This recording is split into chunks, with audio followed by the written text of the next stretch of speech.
Atenção, atenção! Alerta de STF comunista na tua tela! Olá, mens pensando, vocês estão bom? Ficaram sabendo que ontem trocou o ministro do STF. De 2 em 2 anos muda o ministro. Então antes era o Luiz Roberto Barroso, aquele que falou essa pérola, essa famosa frase do meme. Por favor, Barroso, responde pra gente. Perdeu, mané, numa mola. E agora mudou pro Edson Fachin. O Edson Fachin foi um ministro nomeado pelo Temer, mas que não é um ministro polêmico, ele é mais na dele, bem mais na dele que o Alexandre de Moraes. Inclusive, o vice dele será o Alexandre de Moraes. Então, o que a gente vai fazer hoje? A gente vai assistir aos melhores momentos que eu mesma coletei ali do discurso, do pronunciamento do Edson Fachin ontem, quando ele estava tomando posse da presidência do STF, e vamos tirar as nossas próprias conclusões sobre o discurso no final do vídeo. Mas eu já adianto que tem tanta mensagem e tanto recadinho para Deus e o mundo, principalmente para os bolsonaristas, recadinhos políticos, que tornou o discurso muito mais interessante. Vamos lá? Eu já vou adiantando que o Fachin fala muito juridiquês, fala muita palavra difícil, mas eu vou traduzindo aqui e eu juro que não vai ser chato. Que a pátria deve ser uma mãe simbólica que tece para seus filhos um laço de identidade coletiva, sem exclusões nem discriminações. É uma árvore frondosa cujo tronco se funda nas diversas e fecundas raízes de nossas bases culturais. Por isso, o Estado e a sociedade devem ser democráticos e republicanos. Começa já falando da importância da democracia, da pluralidade, da diversidade e deixando nas entrelinhas que o STF vai se debruçar e vai focar em assuntos como democracia e diversidade. Já começou comunista ele, ai que loucura! Terei ao meu lado o vice-presidente Alexandre de Moraes, magistrado que engrandece esse tribunal e que aqui chegou com uma carreira consolidada como jurista e professor de direito constitucional. É um amigo e um juiz feito fortaleza. Sua Excelência, como integrante desse tribunal, merece nossa saudação e nossa solidariedade, e sempre a receberá. Olha aí o próximo recado. Ninguém mexe com o Xandão, meu amigo Alexandre de Moraes, honrado e maravilhoso. É ele que tá falando, tá? Não sou eu. Então, primeiros recados. Gostamos de democracia e diversidade e vamos nos debruçar sobre isso. Segundo recado, não mexam com o Alexandre de Moraes porque ele é um ministro honrado, respeitado e a gente vai defendê-lo aqui no STF. Agora ele vai falar de uma outra pessoa, ele vai fazer referência a uma outra pessoa que também dá o tom do discurso dele e como que ele vai conduzir o STF. Vamos ouvir. Seguimos também a lição de Dalmo Dall'Ari, que, como sabemos, foi sequestrado e espancado às vésperas da visita de João Paulo II em 1980. E ainda assim se fez presente para falar ao Papa. Ele chegou numa ambulância e em cadeira de rodas para proclamar a carta aos Romanos e disse: é com o coração que se crê para alcançar a justiça. Dalmo Dall'Ari. Dalmo Dall'Ari foi um advogado, professor da USP de Direito, que atuou muito fortemente durante a ditadura, contra a ditadura e contra a opressão. Ele atuava com mais força junto com a Igreja Católica, com a parte progressista da Igreja Católica, contra a tortura e a opressão da ditadura. Então, um ministro do STF que toma posse hoje, nesse período que a gente tá de pós-tentativa de golpe, se referindo ao Alexandre de Moraes como um ministro honrado e fazendo referência a Dalmo Dall'Ari, que sofreu com a repressão da ditadura militar, vocês entendem, né? Vocês entendem o recadinho que ele tá passando. Por aqui não passa golpe de nenhum jeito. E ele vai passando mais alguns recadinhos aí pra frente, vamos ver. Aqui venho a fim de fomentar estabilidade institucional. O país precisa de previsibilidade nas relações jurídicas e confiança entre os poderes. O tribunal tem o dever de garantir a ordem constitucional com equilíbrio.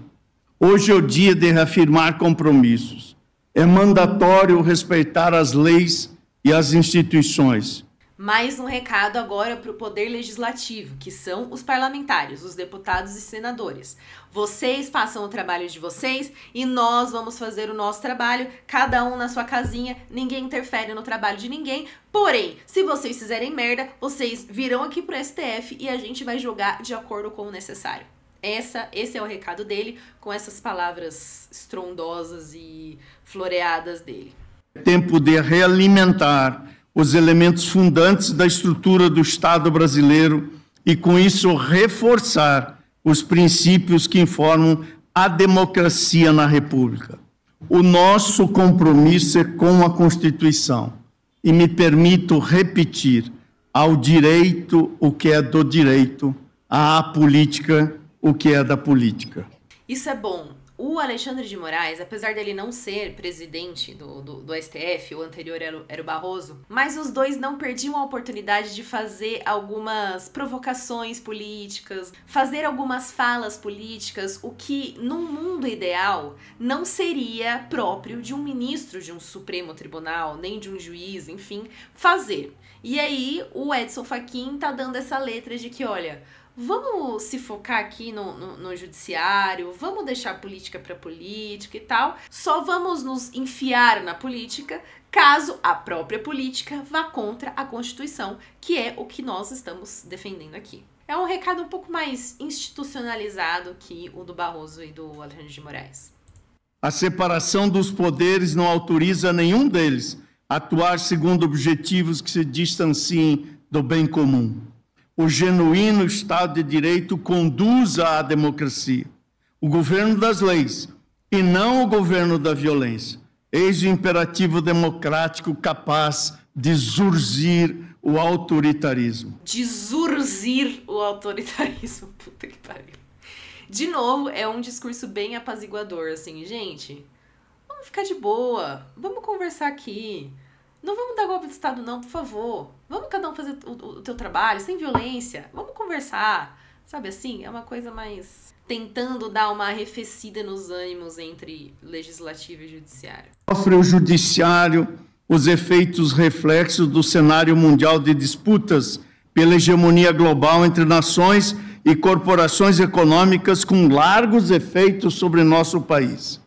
O Brasil, assim como grande parte das nações... Calma que ele tá dando um recado pro Trump agora. Ele tá dando um recado para Deus e o mundo. Agora é pro Trump. Sabe, há uma conjuntura econômica desafiadora, marcada por variáveis interdependentes que extrapolam o campo estritamente econômico e repercutem também nas esferas sociais, políticas e judiciais. Agora ele vai dar mais um recado pro legislativo, mas um pouquinho mais incisivo, menos pacífico. E em momento algum titubearemos no controle de constitucionalidade de lei ou emenda que afronte a Constituição, os direitos fundamentais e a ordem democrática. Ou seja, se vocês me fazerem alguma emenda, alguma lei, conseguir passar no Congresso, mas for inconstitucional, pois vocês podem ter certeza que a gente vai barrar aqui no STF. Eu tô falando que é pra gente separar os poderes e viver em paz. Agora, se vocês forem ficar infernizando o nosso lado, a gente vai fazer o nosso papel.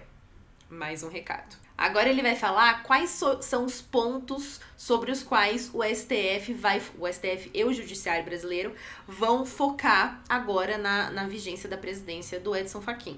E, para tanto, cumpre reconhecer que muitos são os desafios que estão presentes.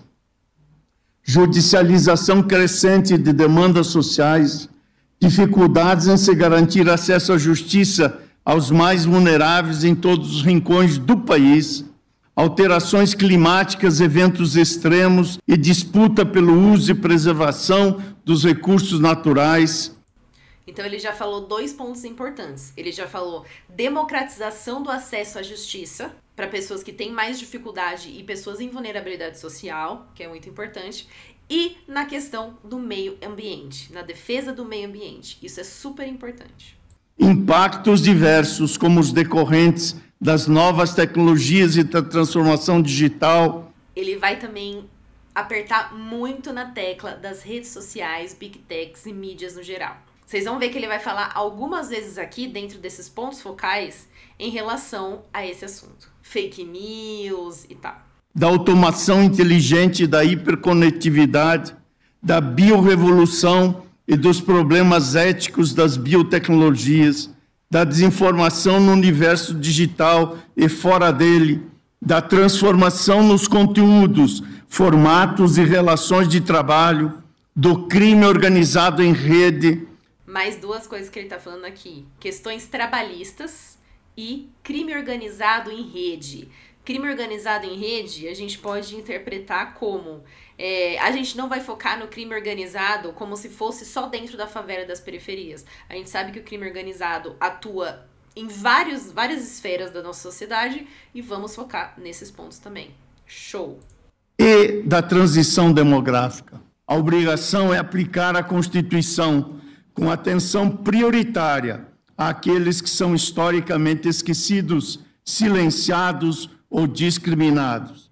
Isso exige promover acesso à justiça, à diversidade, à paridade e ao respeito à alteridade. De novo, ele está falando de pessoas e grupos vulnerabilizados e acesso à justiça. Olha o comunistinha aí, ó, alerta de comunista. O judiciário não deve ser indiferente às legítimas aspirações dos setores produtivos, motores fortes para o desenvolvimento econômico e social do país.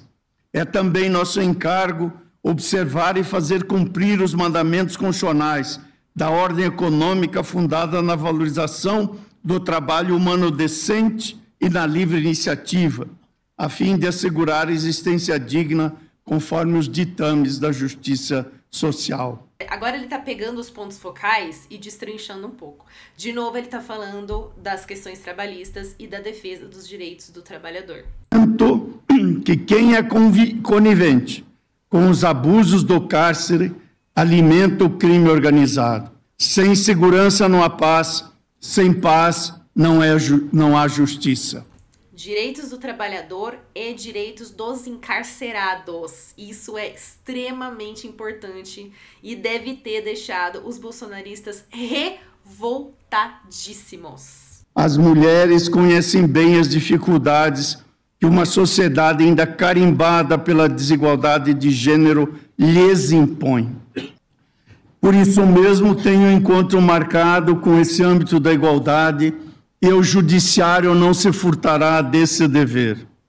Devemos colocar a infância e a juventude, a proteção dos idosos e da mulher contra as inúmeras formas de violência no alto das prioridades do sistema de justiça e na promoção das políticas públicas judiciárias. Enfrentar o feminicídio deve significar que estaremos pelas famílias e pelas mulheres, em toda parte e por todas elas. Achei lindo essa parte do discurso, mas me incomoda um pouco ele colocar populações vulneráveis, como crianças, idosos e adolescentes, junto com a questão das mulheres. Isso me incomoda um pouco porque as mulheres não são necessariamente uma população vulnerável, elas são uma população marginalizada. Mas, enfim, tudo bem, vai. A independência judicial não é um privilégio, e sim uma condição republicana. Um judiciário submisso, seja quem for, mesmo que seja o populismo, perde sua credibilidade. A prestação jurisdicional não é um espetáculo, exige contenção. Nessa hora, eu acho que foi um recado, tanto para o Fux quanto para Alexandre de Moraes. Porque o que ele fala? Um STF submisso ou a um poder político ou ao populismo. O populismo é tentar falar o que a massa quer ouvir para a massa gostar de você. Nossa, extremamente resumido é isso. Então, o que aconteceu? O Fux, durante o julgamento do Bolsonaro, fez um puta de um discurso ridículo de 12 horas, puxando o saco do Bolsonaro e em um claro aceno aos bolsonaristas. Então, foi um aceno político, né? Foi digamos, uma submissão política. E, a meu ver, toda a atuação do Alexandre de Moraes, por melhor que ela seja, por mais benéfica que ela tenha sido e tal, foi uma atuação egocêntrica, porque o Alexandre de Moraes é uma pessoa que gosta de atenção, que gosta de aparecer, que quer ser o centro das atenções, que procura isso. E, na verdade, foi uma submissão populista, digamos assim, do judiciário, né?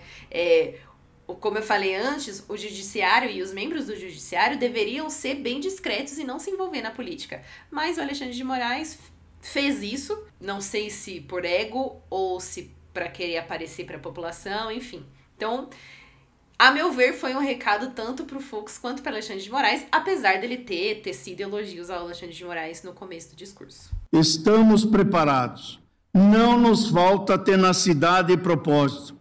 Nossa gestão carrega com todas as forças a esperança de que manteremos o contrato fundado pela Constituição, desde o preâmbulo, para proteger os direitos sociais individuais, a liberdade e a segurança, o bem-estar, o desenvolvimento, a igualdade e a justiça numa sociedade fraterna, plural e sem preconceitos. Bom, como eu tava falando então, aparentemente o Fachin vai fazer uma presidência bem apaziguadora, bem pacificadora, apesar dele ter dado os seus recados para quem ele quis dar, e foi bastante gente, então ele não vai ser um presidente morto, provavelmente, mas também não é tão ácido quanto o Flávio Dino, por exemplo. Quando o Flávio Dino for presidente, vocês esperem o discurso dele, que vai ser bafônico. Agora o Fachin é um cara mais na dele, assim como eu falei lá no começo. Apesar da gente estar falando que o judiciário deveria ficar apartado da política, em um momento como esse, onde houve um julgamento tão histórico, a primeira condenação por tentativa de golpe de Estado, primeiras condenações de membros do Exército, é necessário fazer um discurso tão político quanto esse, porque a gente ainda continua vendo os membros do Legislativo, muitos membros do Legislativo, querendo interferir, inclusive querendo que outros países interfiram no judiciário aqui no Brasil. Então, foi um discurso necessário, foi um discurso ameno, mas que deu o recado de como serão os próximos 2 anos no STF. O que vocês acharam? Acharam sem muita emoção? Se fosse o Alexandre de Moraes ou o Flávio Dino ia ser muito mais legal? Me contem aqui nos comentários as impressões de vocês e não esqueçam de seguir esse canal que mal apareceu, mas eu já considero pacas. Um beijinho e até daqui a pouco!